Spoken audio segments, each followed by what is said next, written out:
Declare the June 22nd meeting of the Pitt County Board of Education to order. I would like to welcome all of you in the audience this evening to our meeting and appreciate you being here and being a part of it. Those that are watching by television, we appreciate you and hope that we will conduct ourselves in a manner that will be pleasing in thy sight. So at this time, we will have the roll call made by Carol.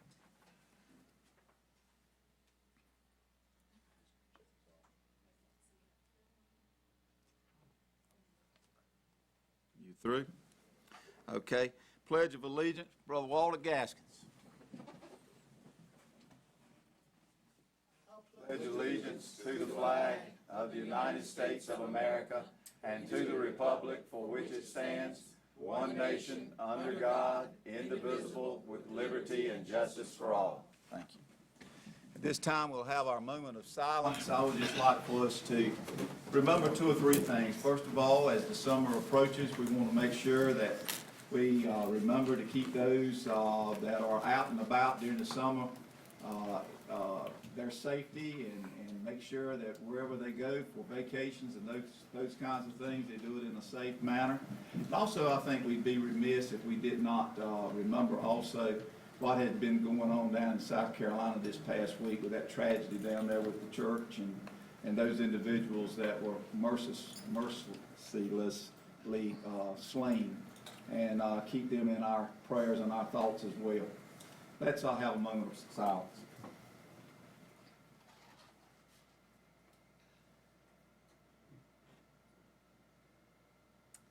In his name, amen.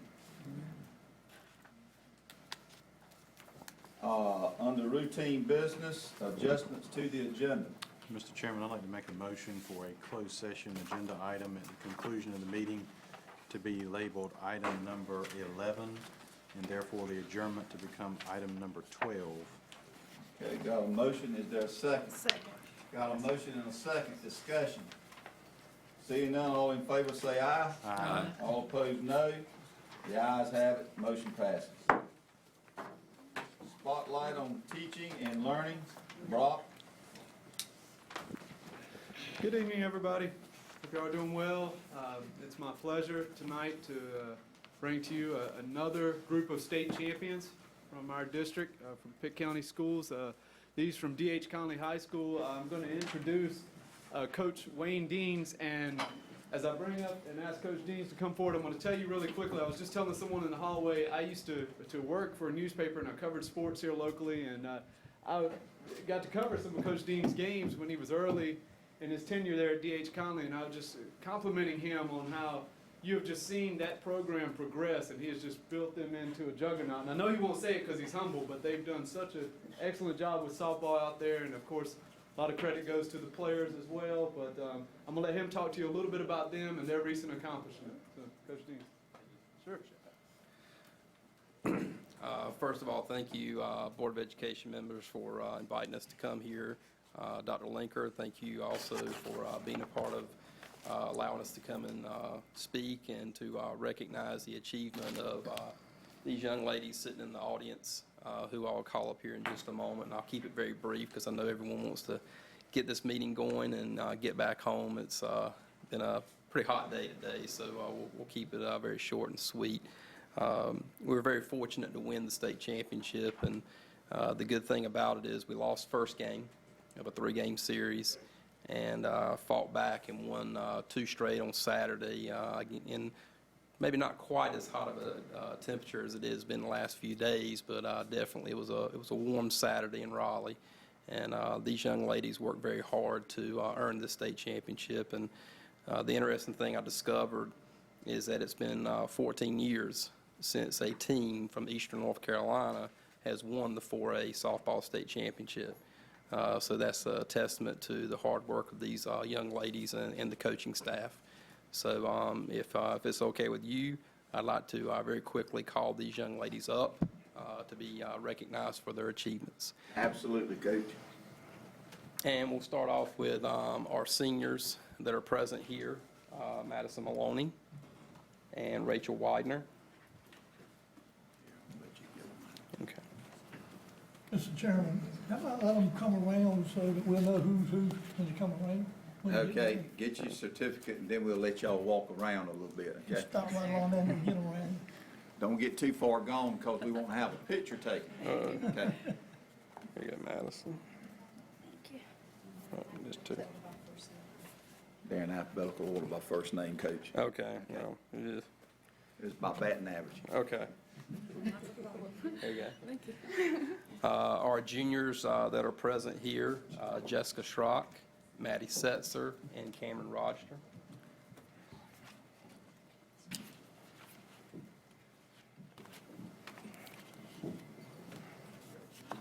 Very nice.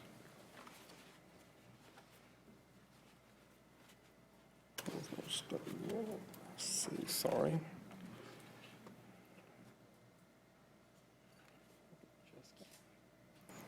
Congratulations.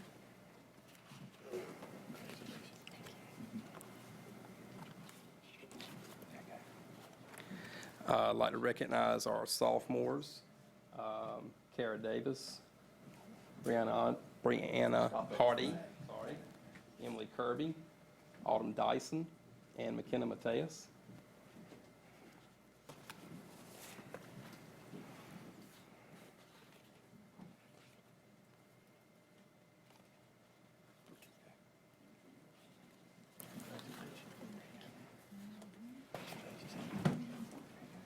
Congratulations.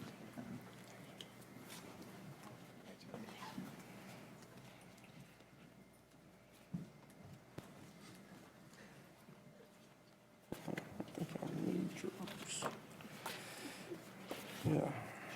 Sorry, I'm from Johnston County, so apparently my Johnston County education is not working very well right now, so you have to take pity on me on that. Sounds like you're hoarse too, Coach. Well, that's, Hollering at you. no, that's the allergies and having a 2-year-old. That's right. Also like to recognize our Sure, freshmen that are everybody here, Kamara Haywood, Cameron Maloney, and Jenna Keel.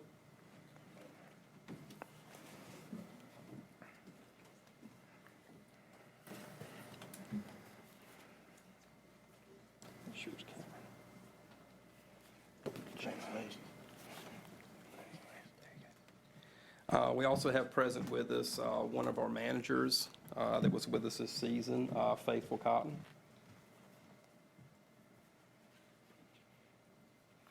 And one of our assistant coaches, Meredith Whitehead. Congratulations.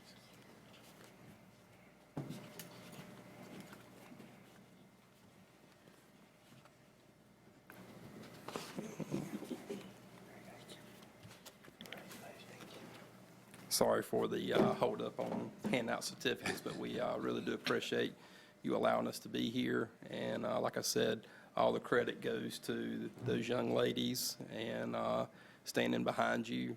They're the ones that put in the time. They sacrifice so much and also maintain high academics at our school and are also very much active in community outreach programs within this county. So they're the ones that deserve all the credit. Let's give them a round of applause.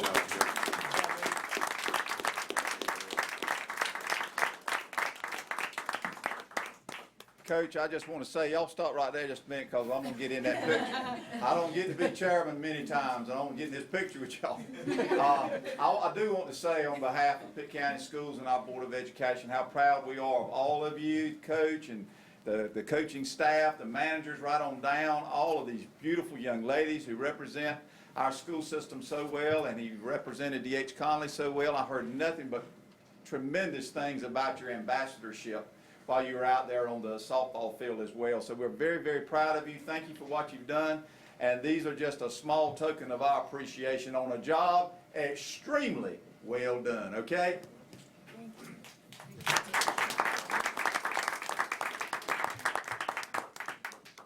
Can you get us, Brock? Y'all can just slide just a little bit. Slide that just a little bit more. There you go. Y'all act like you love each other, man. I saw the video of them on the school bus, Yeah. on the way to games, I think they do, so That's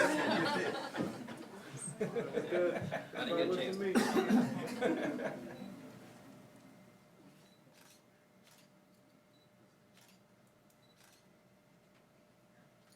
Good Thank you. Are there any parents here? Are there any parents here in front? Okay, y'all raise your hand too, because y'all have raised some wonderful kids. You've done a great job. Let's give them a round of applause too. Mr. Chairman, I watch ESPN College World Series girls softball. And if these ladies play as hard as they play, and I'm pretty sure they did, bringing that back to Pitt County was a job well done. And I wish all of you the best. And I'm going to be looking at ESPN to see if I see any of y'all on college softball, because I love watching it. And the littlest girl, I think got somebody like that right there, can slap the ball, slam out of the fence. Okay. All very, Thank you, Walter. Okay, thank y'all very much. Okay, you may be seated and watch the rest of this board meeting, or y'all may go home. That's up to you. Coach, I got a feeling I know which way they go. Okay, all right. it is like what y'all do, I do. It's interesting. Girls can hit that ball.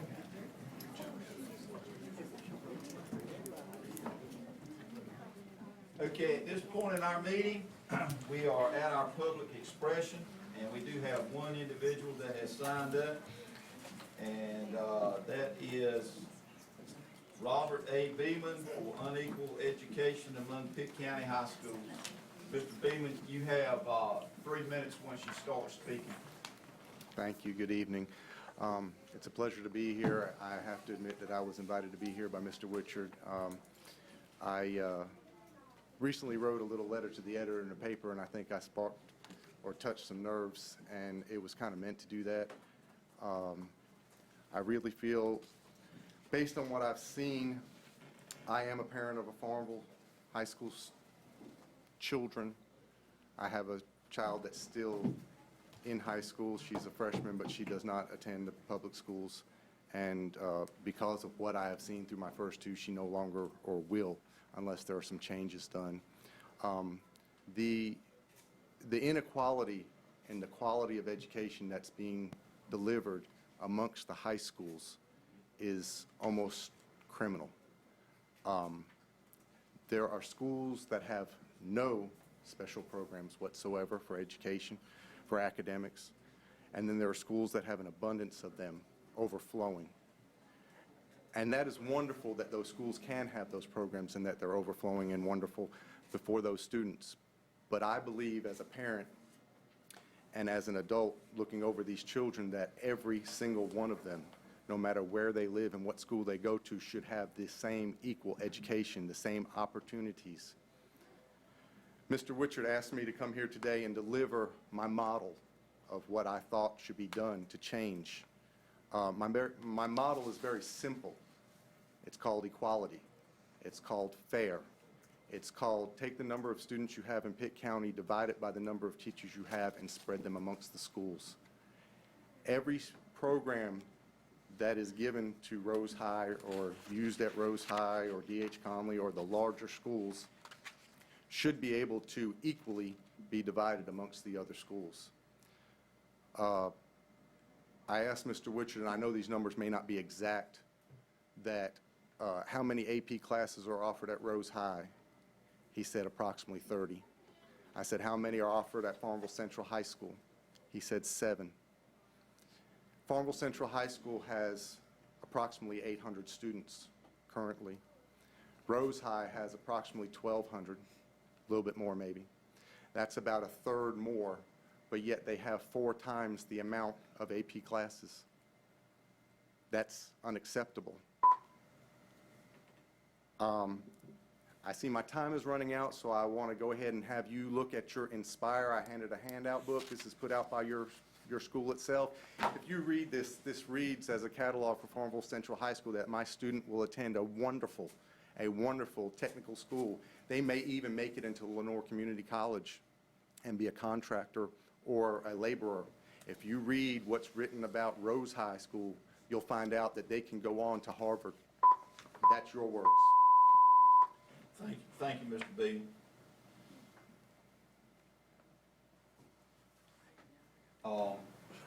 Consent items.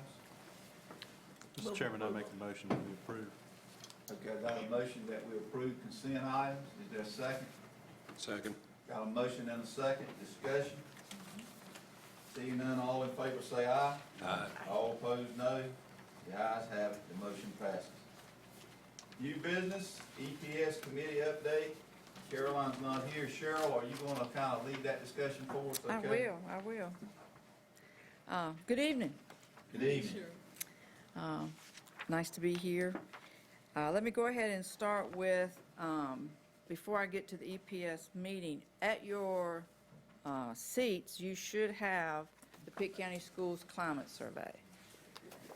This is the survey that the board asks each school to do twice a year from the fall to the spring, and each school is listed in there.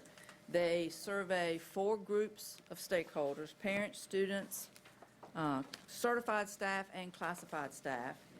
It is listed in numbers, strictly in numbers, not percentages, because percentages can mislead you into how many people were actually in the survey, so you see actual numbers.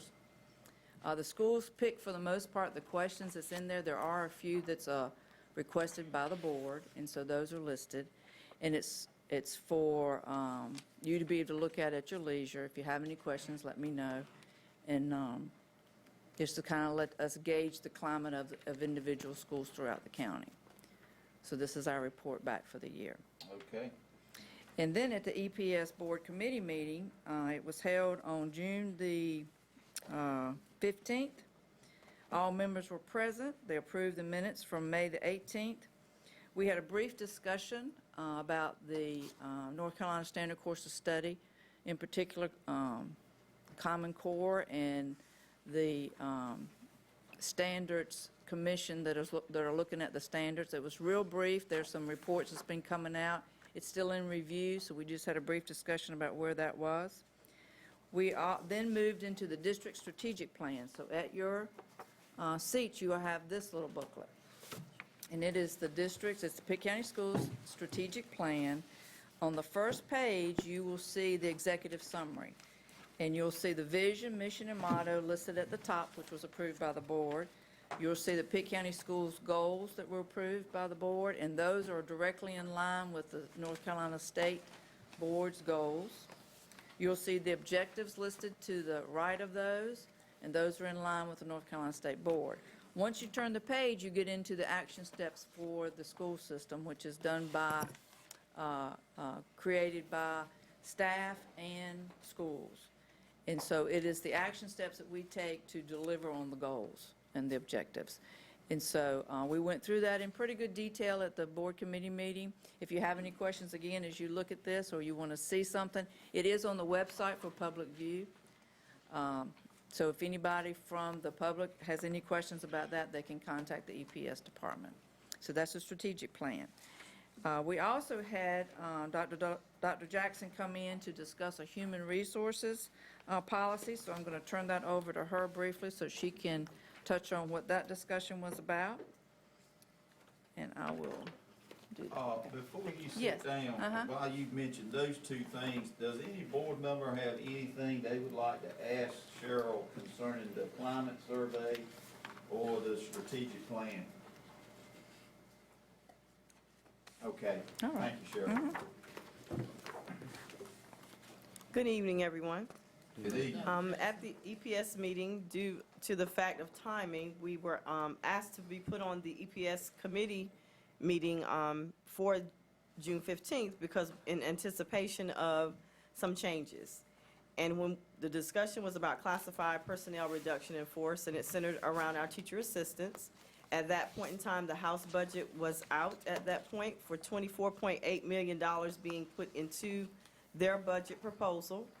And as we were sitting in the meeting, the Senate budget came out, which had an additional $57.3 roughly million deduction in the budget, plus the 24.8 being reduced in their budget, for a total of $82.3 million reduction in teacher assistants. So we were coming before the committee to get a start about talking about reduction in force and the possibility of having to implement that. And as we were there, the budget came across my phone and Dr. Linker's phone, which caused us to move to another part of the discussion. And in anticipation, Mr. Cowan, of course, was in his office crunching numbers, and we ended up at the end of that meeting hearing that would be roughly 50 positions that would have to be reduced. We do have a Human Resources Committee meeting on tomorrow, which we will discuss this more in detail.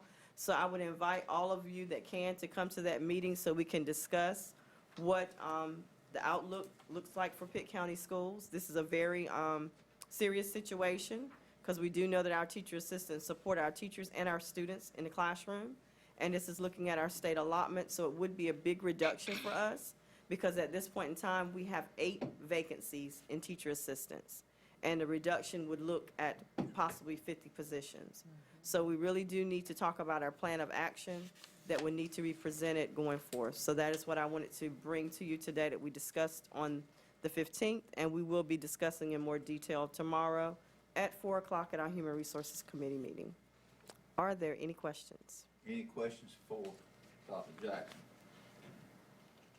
The only thing that I would add, Delilah, is for our public that is here in the audience and on television, is that the Senate budget and the House budget does not reflect the similarity of that. So that will go into conferee.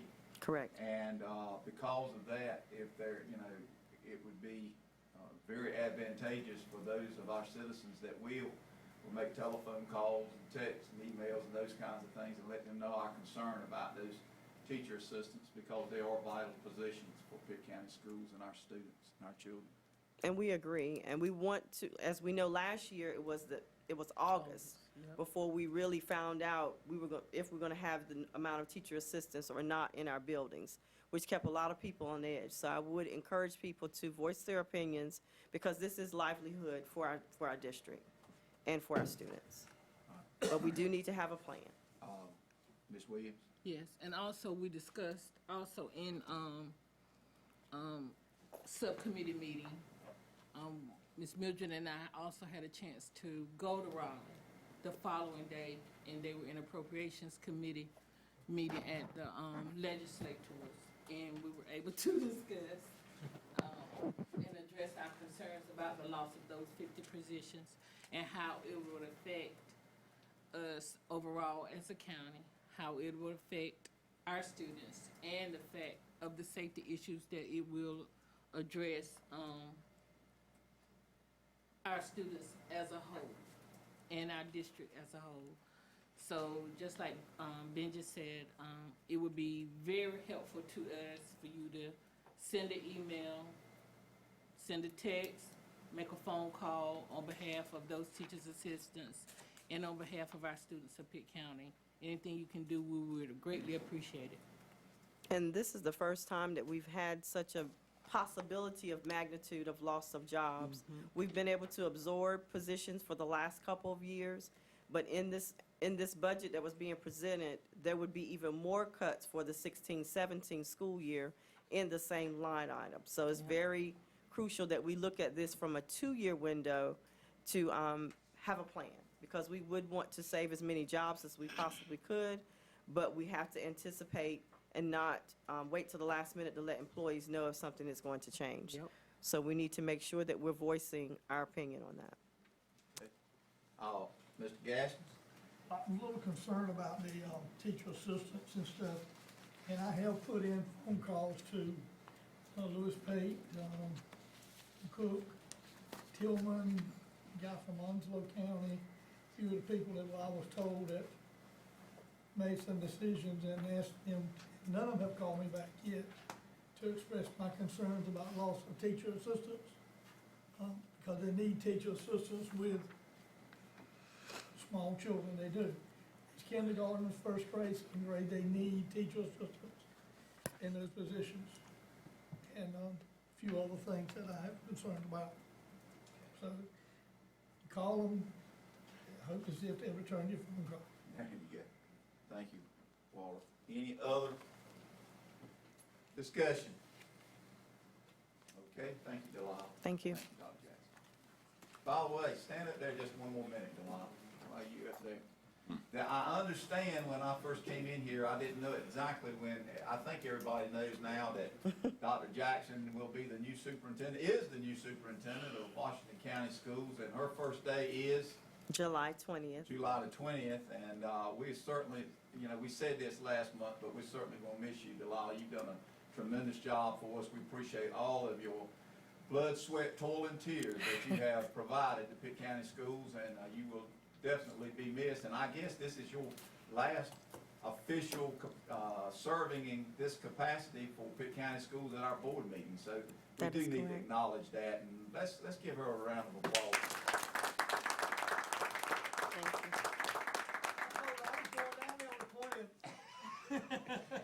And I didn't respond if he was going to be welcomed or not. Good that you did. All right. Thank Dr. y'all so Jackson, much. Probably sit down then. Yes, I am. Thank you. You'll run down that pitch. You won't be working. Okay, we'll move on to our finance committee update. Michael Cowan. Hello, good evening. We have 3 items on the agenda for approval with concerns to the Finance Department here tonight. The first is Budget Amendment Number 3 for the 2014-15 school year. This will be the last budget amendment that closes out the fiscal year and actually takes us into the financial audit that we have actually already begun to work on at this point in time.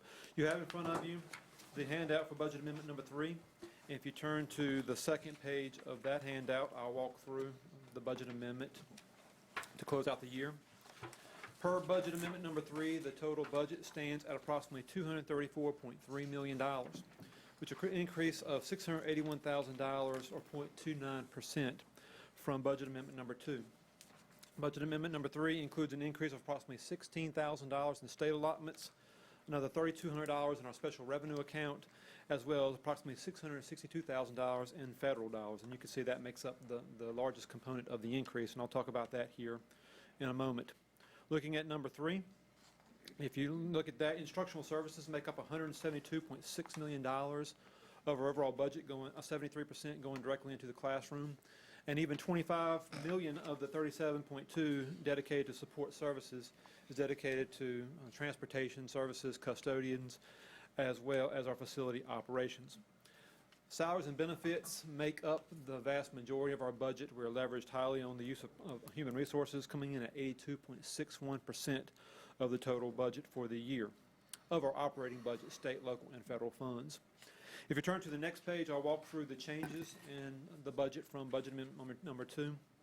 We had a $15,000, again, almost $16,000 increase in state allocations, which includes an $11,700 increase to cover increased costs of substitute teachers from the state.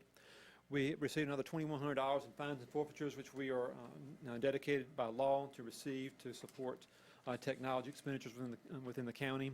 We also received another $2,098 based off the April head count for special programs within the EC department. The federal fund, we saw an increase of $662,000, and that's coming from the spend down of the Race to the Top funding. And we're in the state is in the last leg of the Race to the Top spending. And this past few months ago, we received an additional $453,000 in Race to the Top funding to support wireless technology here in Pitt County Schools. So this will be used in conjunction with E-rate funding for all those schools that are eligible to receive funding. We'll be able to provide updated wiring within the schools as far as wireless access within those schools. So that's a great addition, again, from the use of Race to the Top funding. We also had some recruitment incentives that were to be allocated to Pactola School as well as Belvoir Elementary. Based off of their designation as low-performing schools in the past, they reached a certain level of growth this past year, which made them eligible to receive those bonuses. So hats off to those schools. Within the Special Revenue Fund, we had approximately $3,200, almost $3,300 in additional budgets, and that's made up of just various miscellaneous local grants that we receive dollars through our local fund and that we account for within the Special Revenue Fund. You can see it includes Battle of the Books, match grant for Aiden Middle School, Nook book allocations, as well as Math Masters Tech Fest, and so a few dollars through the health occupation program through the hospital. So this is where we are at this point in time. This will be our last amendment here, carry us into the financial audit. Okay, thank you, Michael. I'll first, accept the motion to accept this budget amendment 3, and then we'll have discussion on it. Is Mr. there a Chairman, motion? I make a motion that we accept budget amendment number 3. Okay, is there a second? Second. Got a motion and a second, discussion. All in favor say aye. Aye. All opposed, no. Ayes have it. Budget amendment number 3 passes. Now, Okay, Mike. now, the second item on the agenda is the approval of an interim budget resolution so that we can continue operation into fiscal year 2015-16. As you heard, Dr. Jackson as well as Benji discussed earlier, the fact that the Senate has approved a budget in conjunction with the House. Two separate areas of the government have both approved their budget for next year, so now it gets ironed out in conference. And let me tell you, there is a significant difference between the two. A very, very significant different approach to education, not only with concerns of teacher assistants, which we've discussed at length here, but also driver's education is not funded in the Senate's version of the budget. So as it stands right now, we are looking at, that's a $430,000 loss of expense, loss of budget for to maintain the driver's education program, and the legislation does not say that the school systems are not obligated to maintain that program. It does say that local school systems could charge for the service. And just to put that in perspective for you, if Pitt County Schools has to run a driver's education program next year and charge for that service, our students could be looking at, and families could be looking at a payment of between $300 and $350 a year for their child to attend driver's education here in Pitt County Schools, which is in essence a tax increase pushed along to the taxpayers. So that is something that we are looking at very closely in conjunction with the final budget, and we will have to keep our eyes on that. But with concerns to this interim resolution, what this does here is it basically allows the board to continue operation in 2015-16 based off the prior year's budget until the state actually approves a budget and we approve a budget resolution to move forward into next year. Okay, the chair will entertain a motion, and then after we receive the motion and a second, we will have discussion. Is there a motion to approve the interim budget resolution? Mr. Chairman, I believe there's a signature page for us to approve the interim budget resolution. That's right. Is that And I got correct? yes, and I Are got we a copy. signing that in lieu of a resolution? Yes, you can sign that right here. You can just pass it around and sign. But, Ms. Stagner, is that in place of a motion to approve? It would not be in place of a motion, but Okay. it would. But it's to be in conjunction with. It I would, believe. we need the motion first and then. Then I make the motion that we approve the interim budget resolution as stated by our finance officer. Second. Okay, got a motion and a second by Ms. Williams. Is there any discussion? I do. Okay, Mary? When will we know something about whether or not we'll have a resolution about the driver's ed, whether or not we will have to provide that? That will not come to us until the final budget is approved at the state level, which, given the distant apart that the houses are, the House and the Senate, Big difference. it could be the end of July, it could be into August before we know. Mr. Chairman. So is that a matter of language, Michael, or is it a matter of? Well, as it stands right now, the House had funding within its budget. The Senate did not, and it said that we would have to charge. So we're looking at everything in between. So we're looking at funding for next year, or we're looking at no funding and having to approve a fee schedule. Okay, I don't believe that there's enough information at this point in time to make any changes to our program. It could go either way. Honestly, you don't know what has been put in that Senate version of the budget just to provide a negotiation stance. There may be I'm just laying on the table, there may be no intention for the Senate to even have a reduction in driver's ed. They just put it in there just to provide a negotiation position. We don't know that. So to make a change right now that could have the impact that could impact our driver's education students this summer, I would say that the board would want to hold off on that and take the risk of having to delay it a month for making any final decisions on that. That's just my opinion on that. I would think you would want to hold them harmless, those students, until a final decision was made. Any further discussion? Okay. One point I'd like to say is it is difficult with the reduction of teacher assistant positions with all of the special programs that the state legislature themselves has mandated on particularly third grade in terms of Read to Achieve programs and the subsequent assessments that go along with that program for the teacher to carry out instruction and to still have someone to help with those assessment programs that take place. But the other issue is the state Senate is talking about doing away with teaching assistant positions and then replacing them with classroom reduction teacher positions. My concern is if the budget lingers for as long as they seem to indicate that it will, let's say we get a budget in August or even late July, the small pool of teachers that are available in terms of universities that are producing teachers still, that pool of candidates is going to be dry in terms of seeking teachers to fill the positions that they may have allocated for classroom reduction positions. So it's, you know, it's going to be a moot point if they allocate positions for classroom reduction, the teachers won't be available. That's right. And We don't want teachers, and that's my fear. We don't, I mean, it looks, it's almost as if it's a slap in the face that we'll have teachers, highly qualified teachers, working as teachers' assistant. and I would like to make one comment about teacher I mean, assistants. and that's what it looks. Just to keep this in perspective, as Dr. Jackson stated, it's an $82 million reduction in year one, but if I'm not badly mistaken, it's an additional $160 million reduction in year Yes. two. So by the time that would to come to fruition, you've completely dismantled all teacher assistants, which we, you know, rely on not only to provide direction in the classroom, but to drive buses. I mean, you're talking a lot of a major Yes, shortfall in that area too. yes.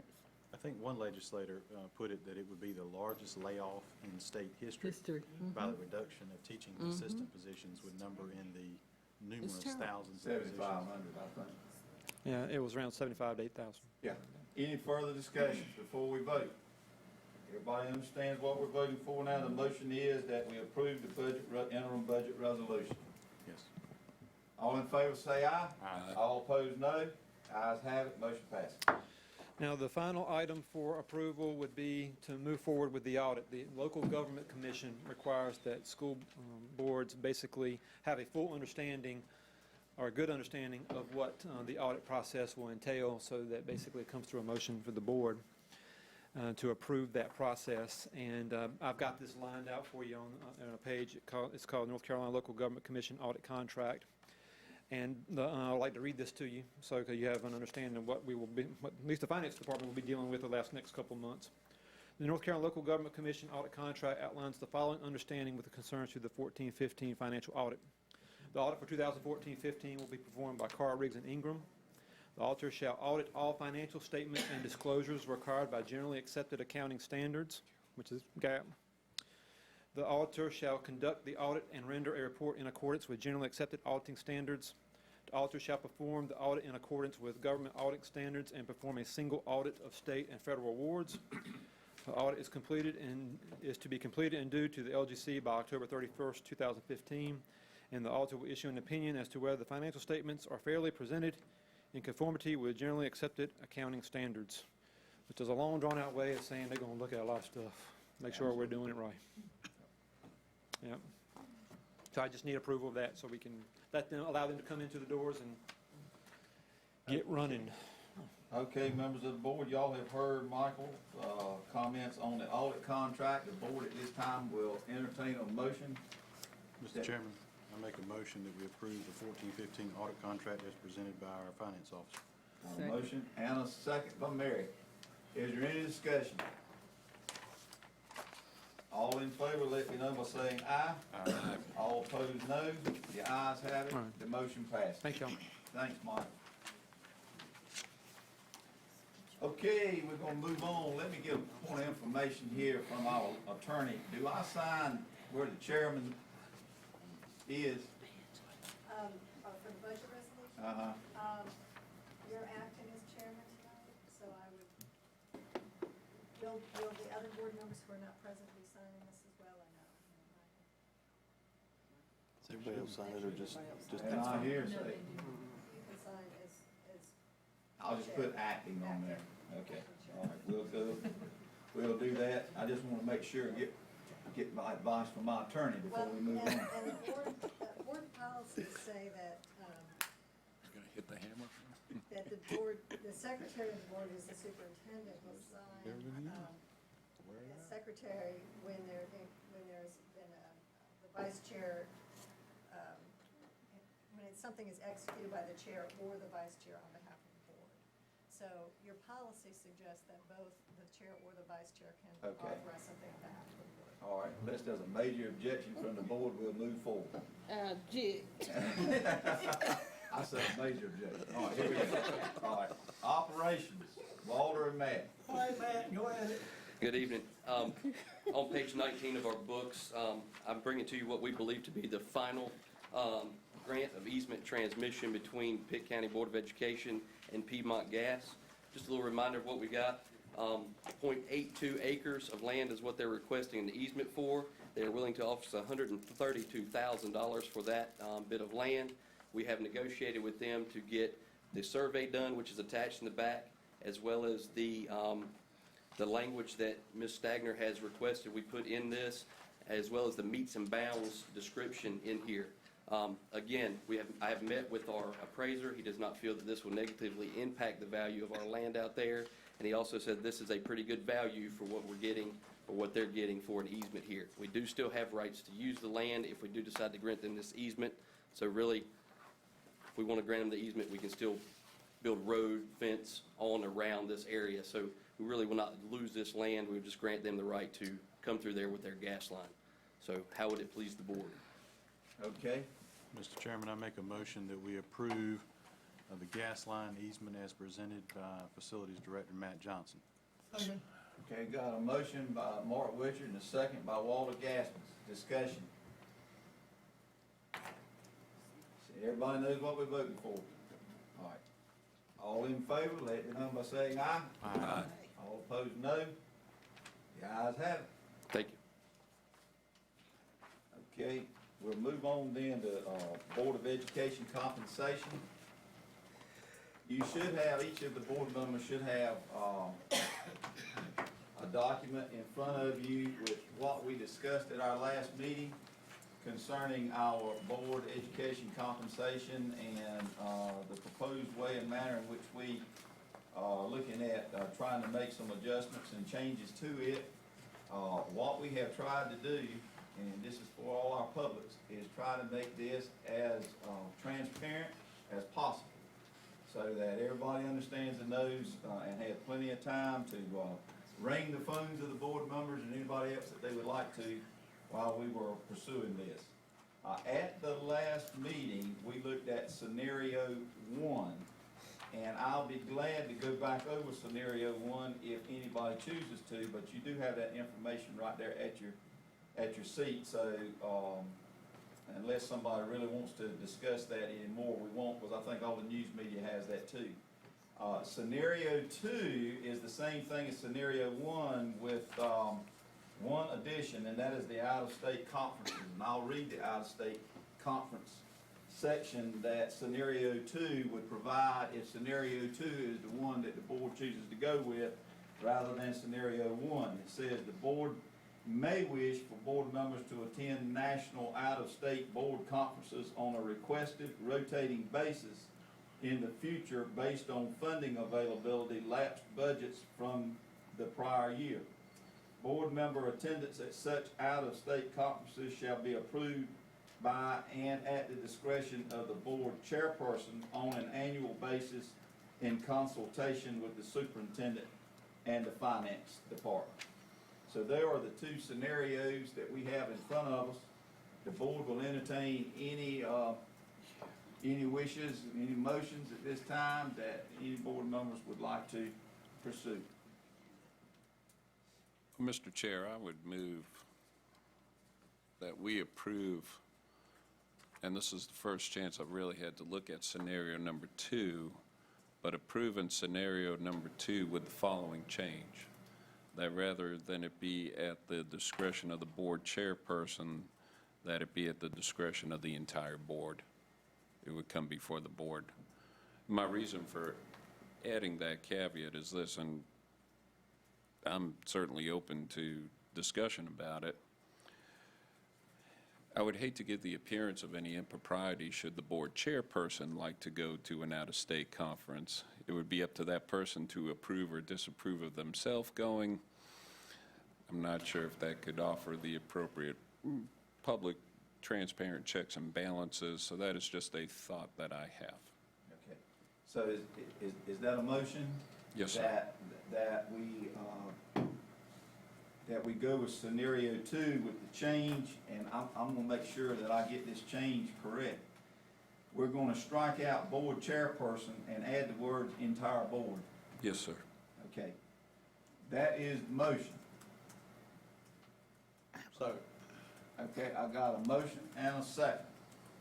Is there any further discussion? Or should I say, any discussion? Mr. Chairman, I'd like to offer a substitute motion. I guess that would be a second motion. Correct me on my language.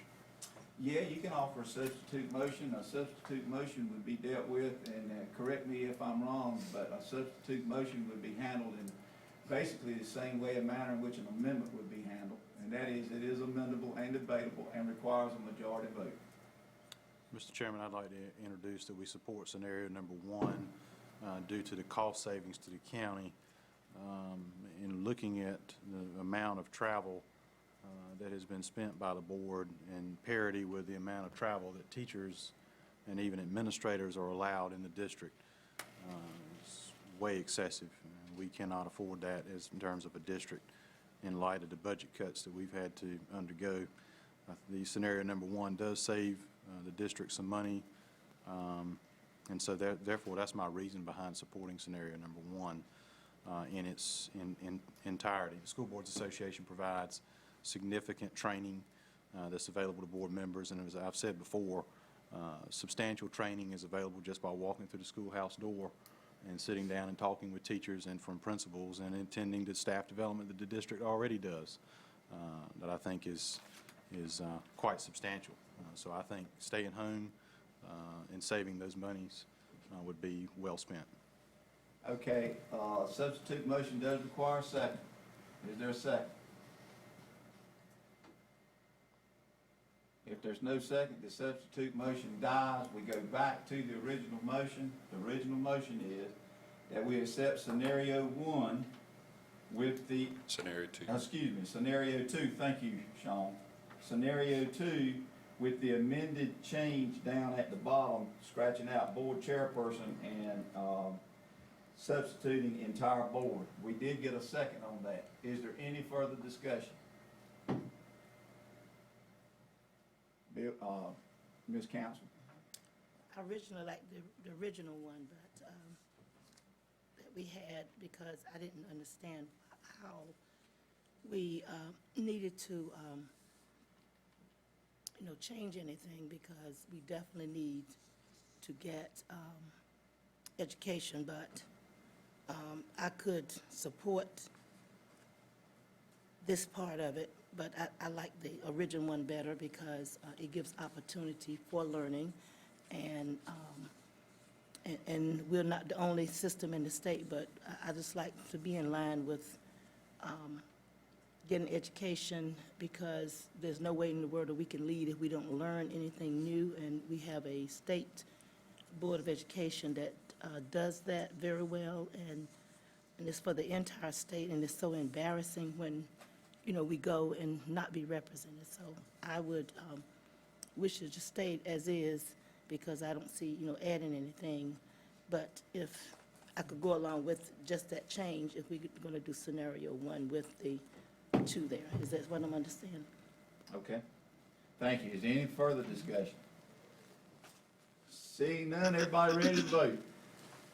All in favor, let it be known. Oh, I did want to say this. The chairman wanted me to make comment tonight that he did support. I don't know if he knew about all of scenario 2. I think he did, but he was in support of the general concept of this. So he wanted to go on record to be able to say that. But anyway. Okay. Is there? We have a hand vote, Mr. Chairman. Do I? We have a hand vote as opposed to a voice Yeah, vote. we can. All in favor of the motion, let it be known by raising your right hand.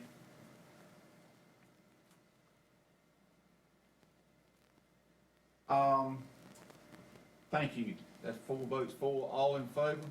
All against? Raise your right hand. I'm gonna oppose it. I wanna go on record as opposing it because I was more in line with scenario 1. As was I. Okay. And the opposition was 3. The motion passes by a vote of 4 to 3. Scenario 2 with the changes are adopted. Mr. Forbes, if I may, just to clarify, there was some discussion at the last meeting about whether this needed county commissioner approval. And I thought you might want to know, or the board and the public might want to know, that there was a previous approval by the county commissioners. Yes. I believe Superintendent Lenker was in contact with the county to clarify that they had already previously approved an increase for the board. Okay, thank you. So that's all taken care of. All right. Thank you very much. All right, at this time, we'll go into our comment section. First of all, comments by the superintendent. Just, we had our graduations last week, had about 2,000 kids walk across the stage. It was great to be part of that. And personally appreciate Deborah coming back for one last time. We thought last time might have been it, but we appreciate her coming back and helping us out again. And then also to Dr. Jackson, I just wish her the best. And she's been great to work with from where I'm sitting, and I tried and do everything I could to make sure she got her job. So that's what we wanted for her. So and we're very proud of her. But she has been done a whole lot for Pitt County, done a whole lot for me in my 2 years.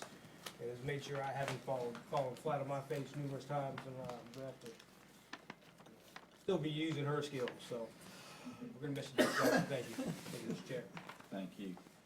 Comments by board members at this time. Let's start over there with Ms. Counts and work our way around. Okay, well, I don't have a great voice tonight, so it's gonna give me double amount of time to talk. You must have went to the softball game and cheered for the, No, not quite. okay. But I'd just like to say congratulations to all of our 2015 graduates. I was able to attend all 7 graduations, and I think that's why we, are here to support and celebrate excellence. And I think that was an example of excellence, getting them out. And I just like to see next year that we can make sure every child has a plan, either going to schools, college, or technical, or military, or work. So that's what I like to challenge our guidance counselors and social workers, Dr. Linker, to help those kids to have somewhere to go before they walk across that stage. I think if we work on that goal, we would even see greater success in our future alumni of Pitt County Schools. Okay. Thank you, Mr. Miller. Sean? I would just reiterate Dr. Linker's comments about Dr. Jackson. I wish her the best, and I'm going to miss you. Thank you, Mr. Chair. Thank you, Sean. Mark? Mr. Chairman, I thank you for allowing me this opportunity, but I did want to express I have received a couple of people call me and people that have written into the paper and bless your heart editorials and so on and so forth in terms of my lack of attendance at Farmville's graduation in South Central. Some of you know I serve in a capacity as a high school principal in a neighboring county. And our high school was slated to graduate on Saturday morning, in which we did at 10 o'clock. But Friday at about 3 o'clock, I received a call that one of our seniors that was slated to graduate was killed in a tragic automobile accident. She was hit by a tractor trailer on the highway. And that was a very, very difficult, horrific situation. And as one individual pointed out, I had a choice to make, and I did make a choice, and that was to be with that family and that community. And that's a horrific situation for any person to have to be in, to suffer such a big loss. I would say this, I did take to heart some of the comments and concerns that were presented tonight. I have talked with our superintendent, Dr. Linker, and I have seen his plan as well as that of the district's plan, what will be the plan going forward to address AP and program equality in our high schools. It's a very well thought out plan. It's not an easy situation to offer programs where there are not students that are signing up for the programs. It's not as easy as just taking a resource from one school and moving it to another school. If we don't have a Macy's Thanksgiving Day Parade here in Greenville, we can't move the one from New York and say that the citizens from New York will come to ours. I wish it were that easy. But we will be working at making parity in programs, and I am very pleased with the superintendent's program and what he has coming forward. Okay. Billy? Walter? I did attend all the high school graduations. I thought it all went very well. And again, I can't say enough about the softball team because like I say, I watch it on TV and they play hard. And it takes a lot of dedication for young ladies and gentlemen to play that hard in the sports that we do. Okay, thank you, Walter. Mary? I'd like to say congratulations, Dr. Jackson, on your appointment as superintendent of Washington County Schools. It's been a pleasure working with you throughout the years. We go way back to Pac Tolis. I treasure every minute of learning from you. And I just want you to know how much I've appreciated you and the knowledge and the wisdom that I've gleaned from you over the years. I'd like to congratulate all of the students and the parents on their graduation this year. I think they all went well. I think a lot of them got a little overzealous, but that was to be expected regardless. I was able to attend 5 out of the 7, which I'm glad about. Just wish everybody to have a safe summer. I do ask you all again to call your representatives to do what you can about this budget.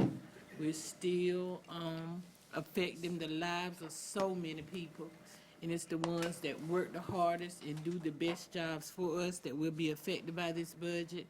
And just do what you can, and that's all you can do. Just have a safe summer. Okay, thank you, Mary. And the only comment I have is I always like to acknowledge those in the audience that may have been past members with us, and Robert Moore is in the audience this evening. We recognize him, and thank you for being a part of our meeting this evening, Robert. It's good to see you. Thank you. Okay, very good. All right, having said all of that, Chair will entertain a motion to go into closed session. Oh, whoa. Yeah, I just want to say one thing to Dr. Jackson. I'm coming to visit you. I believe in visiting, so I'll let you know. I won't just slip up, but we are very proud of Don't you. build from Alex. Yes, Mr. Gaskin, I will be there, right, Mr. Gaskin? All right, thank you, Mildred.